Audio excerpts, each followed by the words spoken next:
Hi, William Cornell with Martial Arts America. I've got another training tip for you. Today we're going to cover the basic rear hand punch. And again, in previous training videos, we've talked about foot position and how to move and have effective footwork. Today we're going to go ahead and put it into application. So, let me back up. Again, let's take a peek at my feet. And this is what we've talked about before, remembering to avoid putting our feet in line into an L or to a sideways position, but rather to put some space in between your feet. Again, the distance would be a walking stance position. So this is the walking width that I normally would have. That's the same position that we want for our ready stance. So I put my feet into ready stance.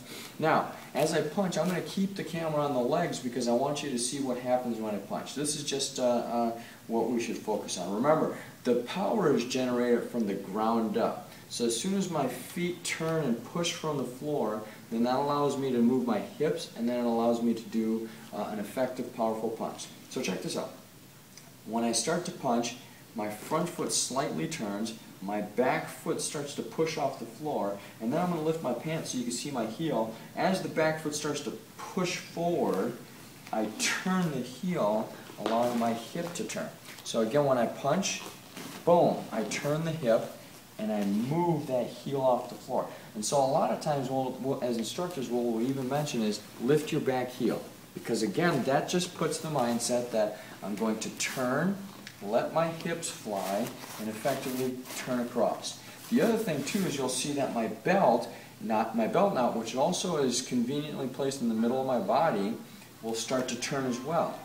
And my belt will start to sway side to side. Okay, so check this out. When I punch, my hip should also turn. If your belly button or your belt knot doesn't move, you're losing power on your punch. So now we bring the camera back up, and then we talk about hands. Hands are by chin, protecting the body.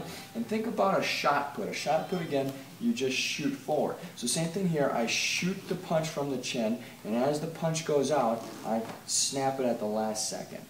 Okay, and from a ready stance position, we always aim for the target right in front of one's nose. So I have hands here, and I shoot forward. Here's a common mistake. A lot of times people will lift the elbow first, and then punch forward. And that power is just coming from the shoulder. So you want to make sure we generate from the hip, the body, and develop the torque. So the punch shoots out from the hip. Again, that's the rear hand punch, guys. It's something simple that you can practice at home. You don't need a lot of space for. And you know what? This will help you become a stronger, better martial artist. Thanks again.